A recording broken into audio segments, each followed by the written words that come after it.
Hello, you're getting the intro to this vlog from my floor because I had to kind of you can see like behind me some of my stuff's a little messed up. I had some maintenance things that I needed done in my unit and they had to come in and like get into the one door in my bedroom that I like keep shit in front of that you're like technically not supposed to, but also like I don't have a lot of space, so I just like put some random stuff in there.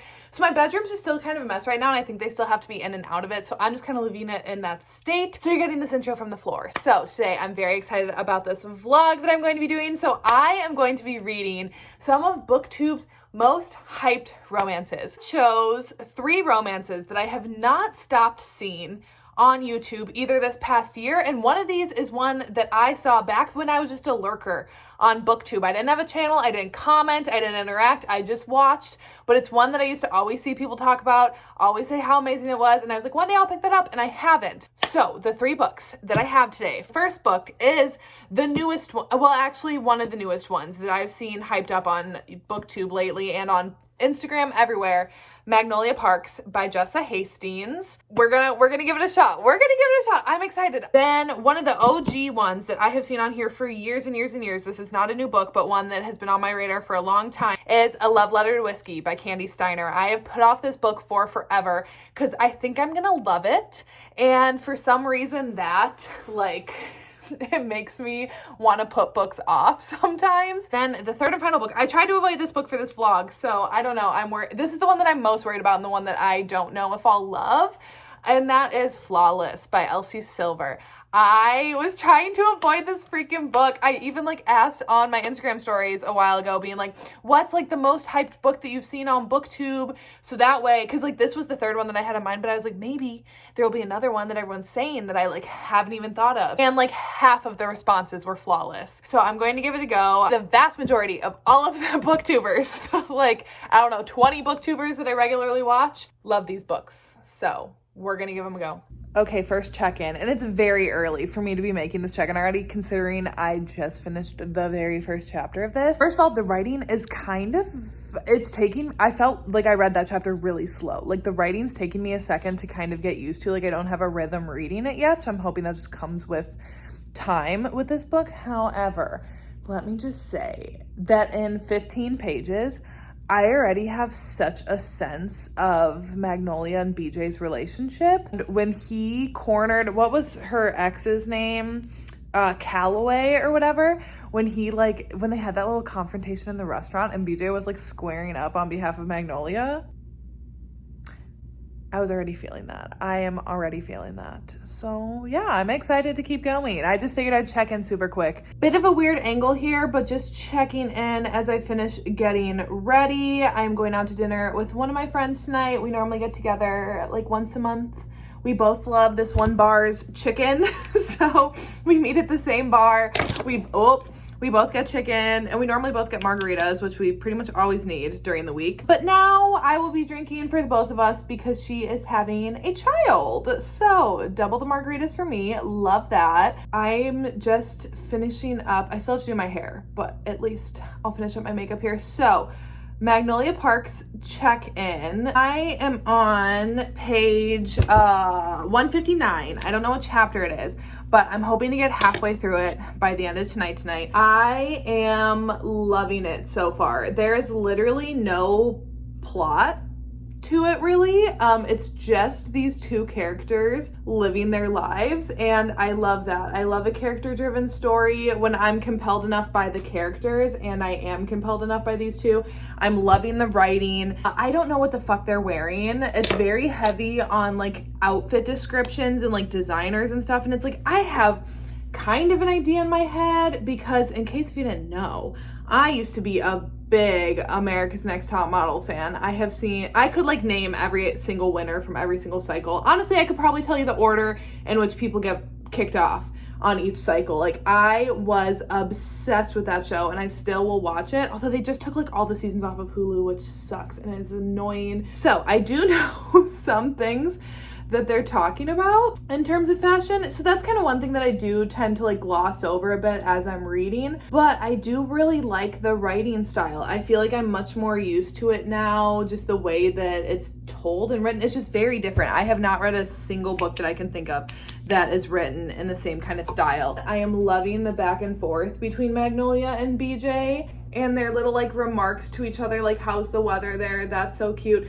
And just the way that BJ is described, like his character, I'm also, just as much as Magnolia is, always getting kind of like sucked back under his charm.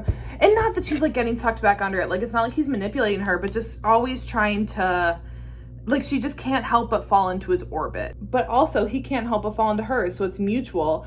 Oh, anyways, I don't even know what I'm trying to say with that. I just love it so far. We got introduced to Daisy and Christian. I mean, we were introduced to Christian at the beginning, which I'm trying to remember. Is he brothers with that? There's so many characters. It's hard to kind of keep track of. Like, picked out the name Daisy because the second book is Daisy Hates.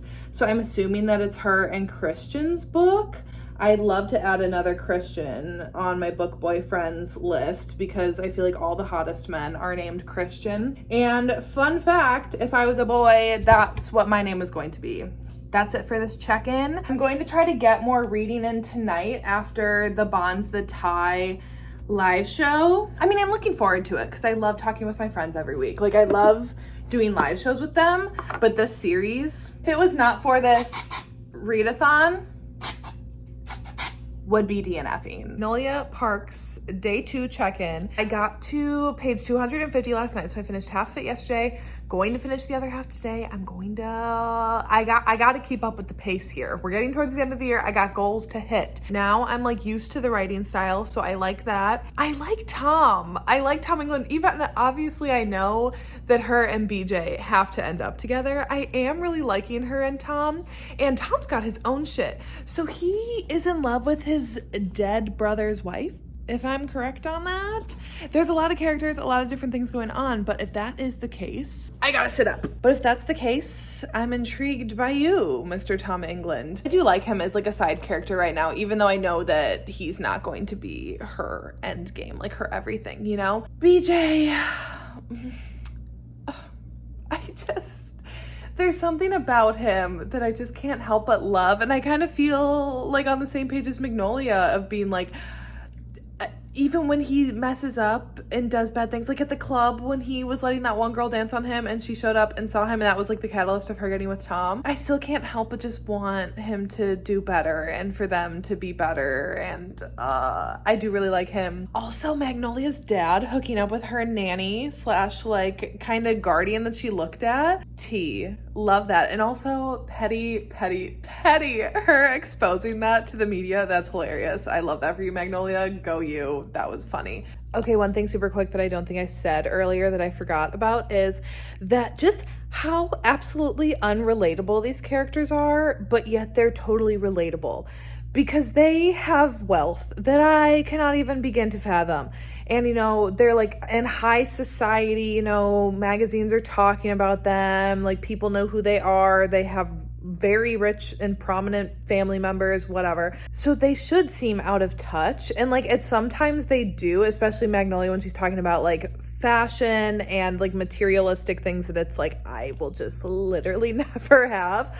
But they're so relatable at the same time. It's such an odd thing that Jessa Hastings was able to accomplish with these characters, of the fact that we're looking at them and I don't see myself in the slightest in their lifestyles or like their circumstances, but then I also see so much of like myself and relationships I've had in my life in Magnolia and BJ. It's so bizarre. It's literally so bizarre. Well, I think we're having to take a little break from reading because never mind, there's a bird outside. Gotta keep an eye out for the birdies.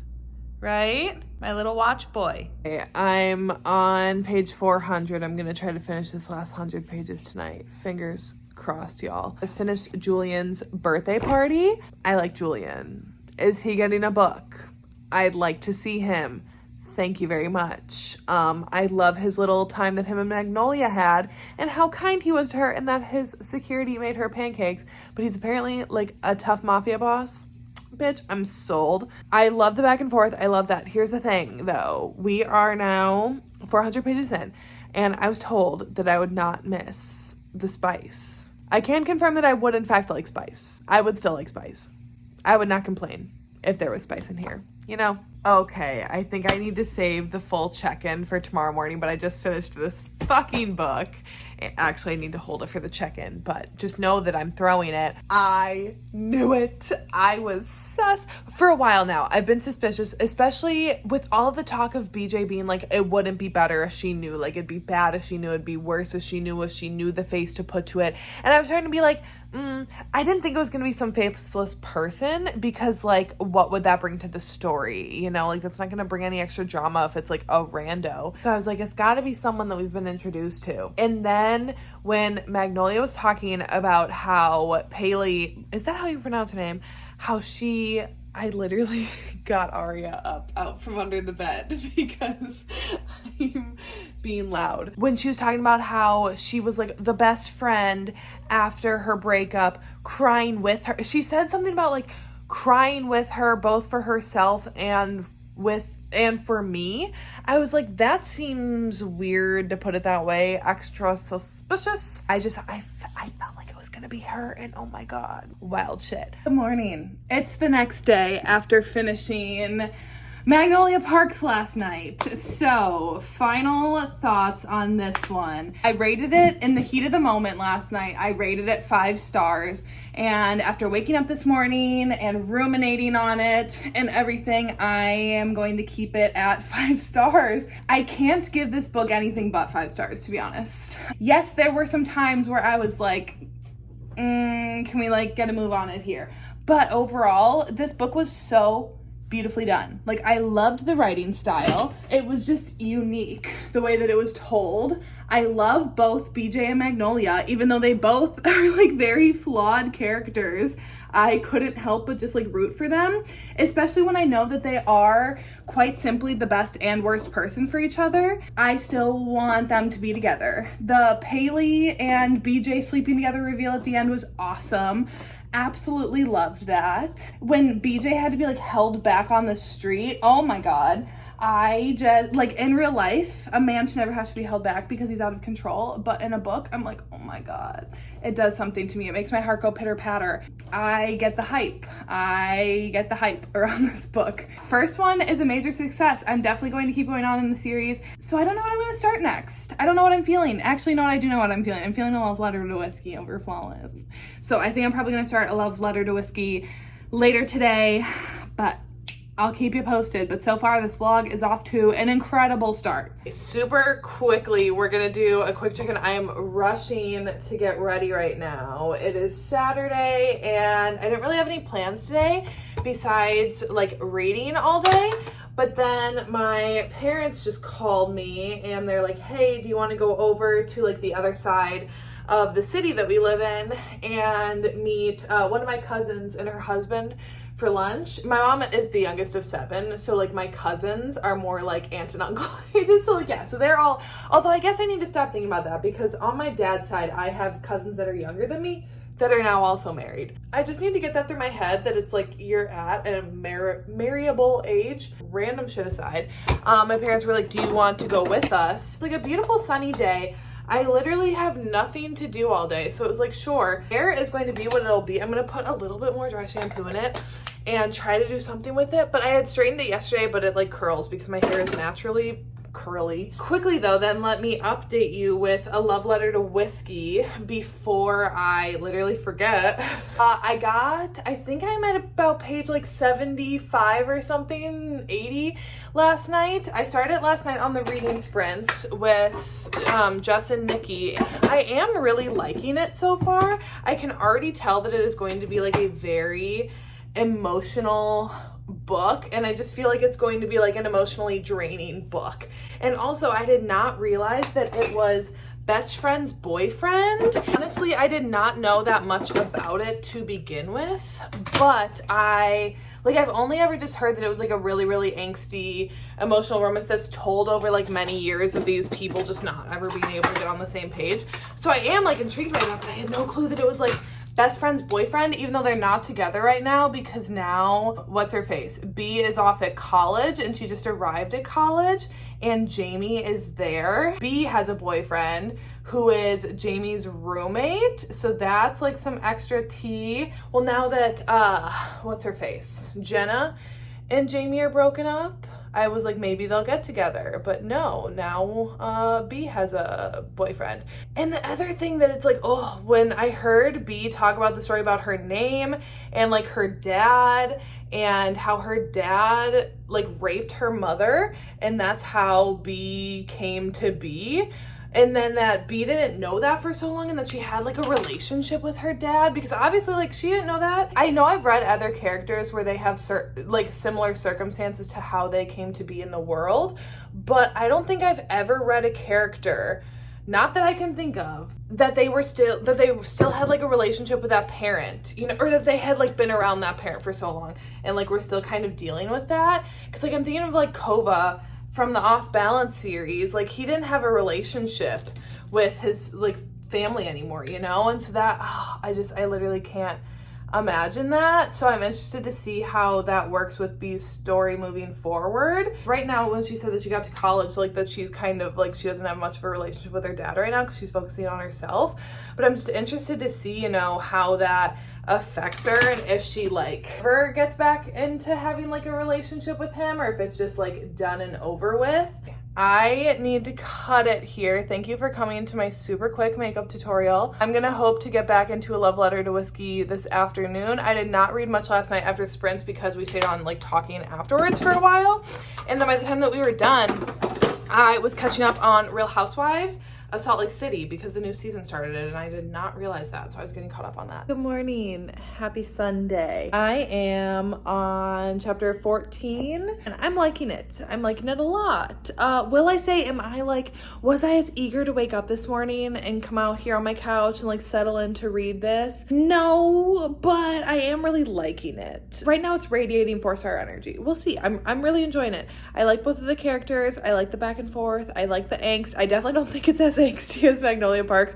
I think if I had read this before I read that, I would be like, oh my god. I mean, it's still definitely angsty, but I think just fresh off of Magnolia Parks, like there's nothing else that could be as angsty as that, really. It's interesting, the pacing of the story, like we're moving pretty quickly. So now B's dad has passed. She now just moved to Pittsburgh, was it, for like an internship at a publishing house, and like I'm enjoying that. Her and Jamie finally were kind of on the same page, although I think after this last chapter now they're not gonna be on the same page anymore because he wants to be official and she doesn't, and it just seems like, you know, timing is never gonna work out for them. Timing is never in their favor, which is cool. One thing that I was kind of surprised by with how easily it was resolved was Jenna. She showed up to college back before all of this happened and found out about her and Jamie, and Jenna didn't really care, which was like kind of surprising to me. I don't know. I mean, she's a good friend, but I was kind of surprised. I thought that was going to be more of a conflict moving forward, and it doesn't seem like it will be. Ethan, you seemed like a good guy. You're just never going to be the guy for B, and like I knew that. You were never going to be around. However, now her new boss that just got introduced, River, I think he's going to pose a problem. I think he's going to pose a bit of a problem. Well, not a problem, but I think he's going to be a little ripple in their relationship. So anyways, I don't think for the sake of this vlog, I'm going to read Jamie's POV that we get at the end here. One, you can kind of see like where the dark pages are here, that's where it like switches over. I will read those eventually, or his POV eventually, but here's the thing. I don't like love that when I get for the special anniversary edition, that makes sense, but I just don't love like the same story told from a different point of view. Like I don't really need that. And for the sake of this video, we got to keep it moving. So I'm just going to finish the actual book and then I'll read Jamie's POV at some other time. I'm hoping to finish this before lunch today. It is 10:05 and I have about like 170 pages left. So I definitely think I can finish before I eat lunch. He bought her surfboard for her. He may be getting married, but he loves her.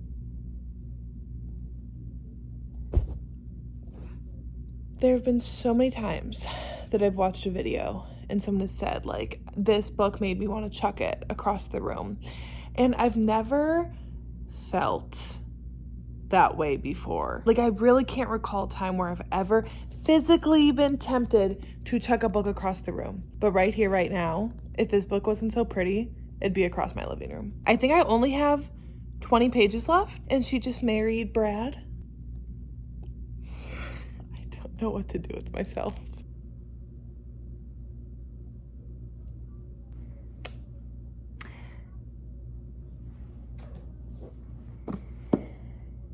finish this. This one hurt.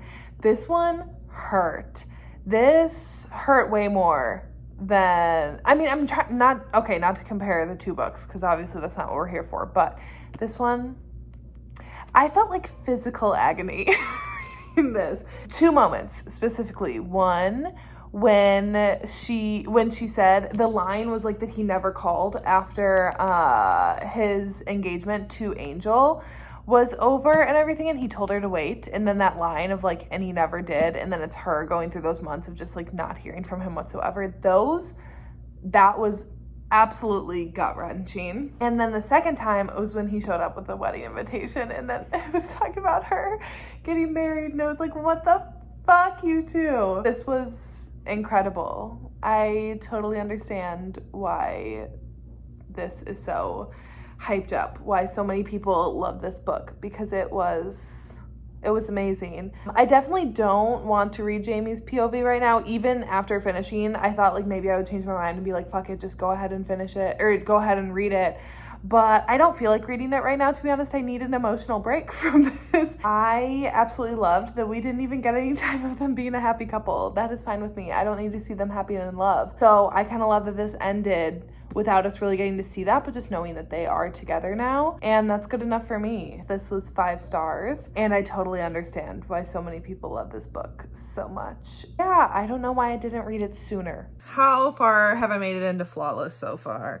So I started this 2 nights ago, and I have not been anxious to get back to it. It hasn't immediately gripped my attention like the other two. I am 14% in, and it's fine. There's nothing wrong with it. It's not poorly written or anything. It's just I'm not like immediately grabbed by it. So I don't know. I think it's telling that I haven't finished a book in 2 days, and because I haven't wanted to keep jumping into this. It's Thursday night. It's 9 o'clock, so I do have to get up for work tomorrow morning, but I'm thinking I can get in maybe like a solid hour and a half of reading tonight before I need to go to bed. So I'm gonna try to get some more in. It's gonna be hard to get over the fact that he's a cowboy, like a bull rider, and that he, has a farm. I don't know. We'll see. I'm trying not to be judgy, but I told y'all, this isn't, I would never have picked this up outside of this video. So I don't want to not like it and then just talk bad about it in this video. And who knows, I might end up loving it. I don't know. I'm most apprehensive about this one. Okay, hello. We're just leaning on the cat tree for support in this check-in. So I am 30% into Flawless now? I read a decent chunk last night. I'm definitely enjoying the banter between the two characters. I really liked, despite the fact that I don't fuck around with rodeo because I can't watch an animal like that, but I did really like that scene and how Summer was he kind of saw how the sport and fans receive him, and how she's he's dedicated his whole entire life to this, and this is how the thanks that he gets, and I did really like that. I enjoyed that scene a lot. I don't have anything negative to say. It's not poorly written, the characters are good. I just I don't necessarily feel invested in the story. I'm not jumping back to read it. I am gonna go out and get back into it right now. I don't know, I just don't have that connection to it that I had with A Love Letter to Whiskey and Magnolia Parks. Like I said, I don't really have anything negative to say. I'm just not obsessed with it. Are we about to get a 1-bed trope? I am a sucker for a 1-bed trope. Okay, you're getting this lovely downward angle as I'm just trying to pull myself together a bit before I go out to dinner, because I took a big nap and now I just kind of look like a mess. So I got 51% into Flawless before I fell asleep. So I definitely I need to finish it tonight. I literally need to finish it tonight. So I'm gonna go out to dinner. I'm gonna come home. I put a bottle of wine in the fridge because it's been just a long week, and I'm gonna crack that open and I'm gonna read. With Flawless, how are we feeling, McKay? We're feeling pretty good. I did really like the scene where, Rhett kind of came to her rescue with her half-sister, who made sure to make that distinction with her that she is her half-sister. And when they saw each other at the doctor's office and she tried to embarrass Summer, Rhett came to her rescue a little bit. I really liked that. I thought that was cute. I thought that was a good bonding moment for the two of them, because I feel Summer's kind of been coming to his like defense and rescue, and I like that he got the chance to do that back for her. I liked hearing the backstory and them both opening up about their mothers, about how Summer's mom, like her dad cheated on her stepmom with the nanny to have her, and then her mom signed over like all of her rights and just like left her, so she has like no idea who her actual mother is or whatever. I thought that was like good to bond over. And then him talking about how his mom died in childbirth with his younger sister and how he really never knew her. I thought that was great. I thought it was great to see them bond about that. I loved the one bed trope. Okay, can you literally get out of here? I just need my bangs up front and center, please. So yeah, do I think anything else about it right now? I don't know. I'm liking it. Like, I'm definitely enjoying these characters. The banter is great. It's definitely slow burn. Like, even though they're attracted to each other, they're both aware that they can't really go farther in their relationship right now. I really like that. I love a denial like that. And oh, the thing with her ex, Rob, I'd like to see Rhett beat his ass. So there's got to be a confrontation coming between them, right? Especially the fact that he looked up clips of this bull riding event online in order to try to see her, because it's like not televised. Like, you creepy, Rob, you creepy. Also, she's like your patient. This isn't a doctor-patient romance where it's romantic, okay? Yeah, creepy, sir. I'm gonna go have a delicious burger. That's it for this check-in. We'll be back. Okay, my hair is literally so greasy because I haven't put any dry shampoo in it today, so just ignore that for a moment. But I am 76% of the way into this book. I have 55 minutes left in it. I just finished the scene where he had bought her the chaps that she had been looking at the first rodeo. First of all, I'm so glad that he bought those. I thought he would, and that he would get them for a gift for her, and that is cute as fuck. And also, then the scene where he gave her the chaps and she tried them on for him. Yeehaw, bitch. That was great. Love it. Really enjoying their romance, especially now that they're together.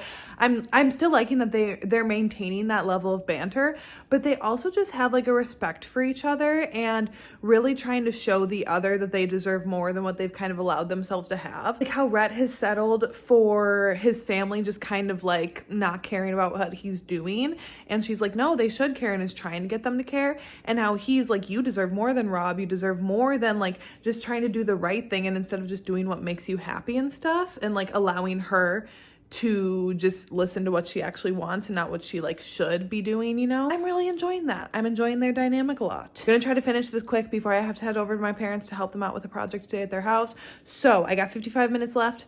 I think I'm supposed to be heading over there in like about an hour, and I still haven't gotten ready. So we're gonna see if I can crank this out. Rob and Winter being married is not something that I saw coming. I really did not see that coming whatsoever. Love that little twist, and then love this shit out of Rhett decking Rob. Just icon behavior.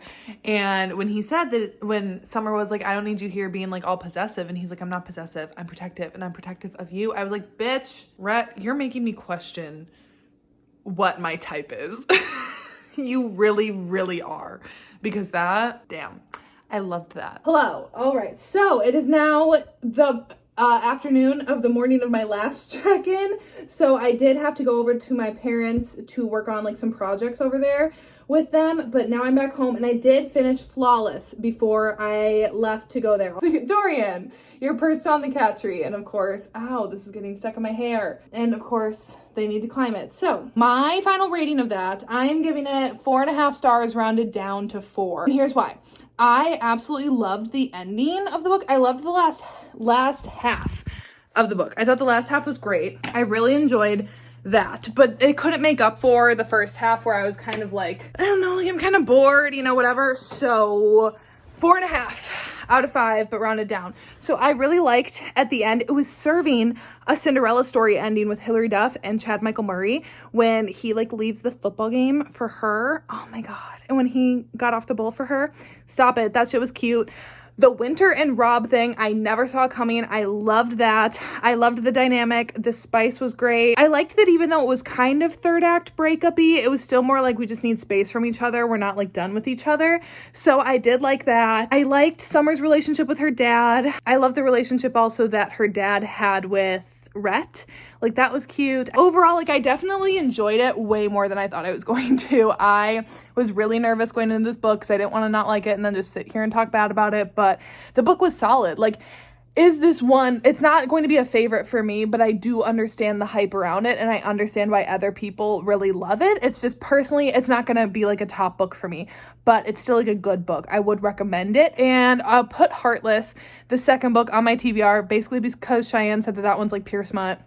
I'm about that. So we'll see. Maybe I'll read Heartless eventually. But so rounding out this vlog here, my favorite from this vlog is Magnolia Parks. I am so friggin' excited to jump into Daisy Hates. And now that we canceled the Bonds That Tie read along, I can get into that earlier because we all hated those. And I think I'm the only one that finished book 3. And I was like, y'all, I like can't do any more with this series, and thank God that everyone else was on the same page. So now I have a little bit more freedom. So I really want to start Daisy Hate soon. So Magnolia Parks was my favorite, then A Love Letter to Whiskey, and then Flawless at the end. But this was like, I think the best reading vlog I've done in terms of like scores across the board of them all being like highly marked books. I really enjoyed this vlog. I hope you guys enjoyed it. I definitely do another one in the future, like next year, of like what we'll kind of see what like next year's hyped books are from BookTube. That's it for now. That's it for today, and I will see you when I see ya.